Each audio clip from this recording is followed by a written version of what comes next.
తల్లిదండ్రులు కన్యాదానం చేసి, ఇదిగో ఇతనే నీ భర్త, ఇక నుండి అన్నీ తనే నీకు, నీ అత్తామామల్ని నీ తల్లిదండ్రుల్లా చూసుకోవాలి అని చెప్పిన రోజు నుండి అతనే తన ప్రపంచమైపోతాడు, తనే లోకమైపోతాడు.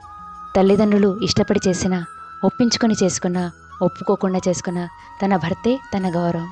తను ఎన్ని అవమానాలు భరించినా అతనికి ఒకవేళ అవమానం జరిగితే ఆ చోట ఒక్క క్షణం కూడా ఉండదు స్త్రీ. అది ఎక్కడైనా సరే, అది పుట్టిలైనా సరే.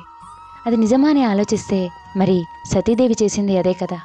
తన తండ్రి దక్షుడికి ఇష్టం లేకుండా శివుడిని పెళ్లాడి, శివుడు వద్దంటున్న పిలవని పేరంటానికి వెళ్ళి అవమానపడింది దేవి. తన భర్తకి జరిగిన అవమానం తట్టుకోలేక అక్కడే ఆ దక్ష సభలోనే అగ్నికి ఆత్మాహుతి చేసుకున్న గొప్ప ఆత్మాభిమానం కలది ఆ దేవి. భార్యావియోగం వల్ల శివుడు రుద్దుడయ్యాడు. ఆ తర్వాత మళ్ళీ సతీదేవి హిమవంతుడికి పార్వతీదేవిగా పుట్టింది. శివుడిని చూసి తన గొప్పతనం తెలుసుకొని అతన్ని చూసి మనసు పడింది. ఆ శివుడు సతీదేవి వియోగంలో బాధలో ఉన్నప్పటికీ తన ప్రేమను పొందడానికి ఎదురుచూసింది, తపస్సు చేసింది. పెళ్ళంటూ చేసుకుంటే శివుడిని మాత్రమే చేసుకుంటానని పట్టుబట్టింది. తల్లిదండ్రులను ఒప్పించి వివాహం చేసుకుంది.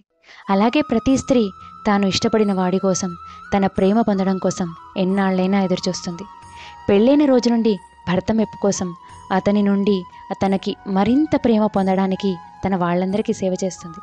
కొన్నాళ్లకి పుట్టింటి వాళ్లే పరాయి వాళ్ళు అవుతారేమో కానీ తన ఊపిరి ఉన్నంత వరకు తన భర్త తరపున వాళ్లే తన వాళ్ళని భావిస్తుంది ఆడది. తన తండ్రి పేరు నిలబెడుతుంది.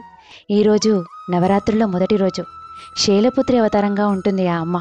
అలా ఆ అమ్మ శైలపుత్రిగా తన పుట్టింటి పేరు నిలబెట్టింది.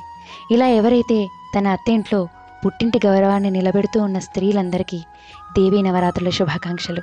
ఇట్లు మీ ప్రసన్న.